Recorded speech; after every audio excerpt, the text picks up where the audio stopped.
Hormuz. U.S. officials say it was self-defense after 3 Navy destroyers came under missile and drone fire but were not struck.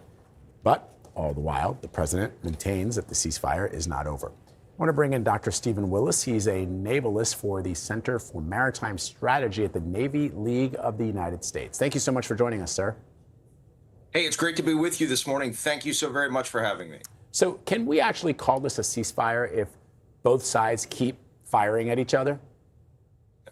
That's an interesting point. I think the U.S. is going to continue to say this is a self-defense measure because these warships are passing through the Strait of Hormuz, which up to this point has been considered an international waterway under international law, and where it's a place where transit and innocent passage by both merchant vessels and warships has always been allowed. So the U.S. will construe this as being a self-defense measure, even to the point of actually striking the bases that those missiles, drones, and small boats originated from. But as long as both sides are willing to continue to call it a ceasefire, I guess we'll continue to call it a ceasefire. So there are also reports that Iran is kind of changing the rules when it comes to the Strait of Hormuz. Have they effectively established it now under its control? Well, I would definitely say it continues to be a contested waterway because so long as the Iranians are willing to come out and continue to oppose the transit of merchant vessels and warships or attempt to move them into Iranian territorial waters out of the actual strait that's considered international water space, then you're going to continue to see this current situation persist. I think the United States is on the side here of saying, look, this is defined as an international water space. We're allowed to pass through here.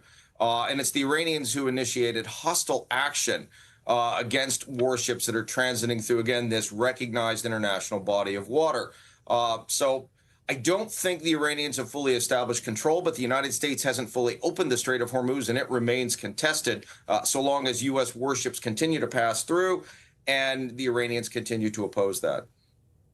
So is there any hope then of reaching an agreement over the strait? I mean, what are the president and his supporters and the defense secretary have said that the goal is to ensure that Iran never gets a nuclear weapon. That is the overarching goal. There was also this notion made that we were in imminent danger of being attacked by the Iranians. But if the goal is to ensure that Iran does not get a nuclear weapon, but this deal that is made allows Iran to, at some point, continue enrichment. In other words, even if it's moratorium, that the definition of that would mean that at some point they're going to be able to enrich uranium.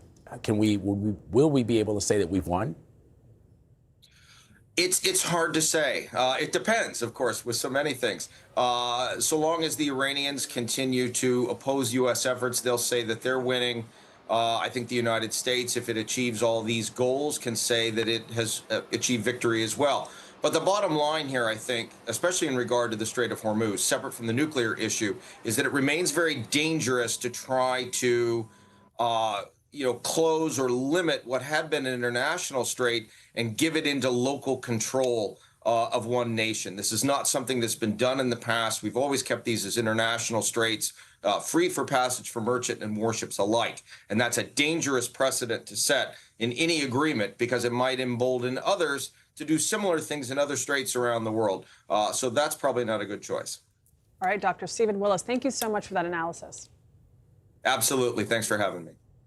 Officials tell CBS News local leaders are pushing to remove the sheriff first in charge of the search for Nancy Guthrie in Arizona.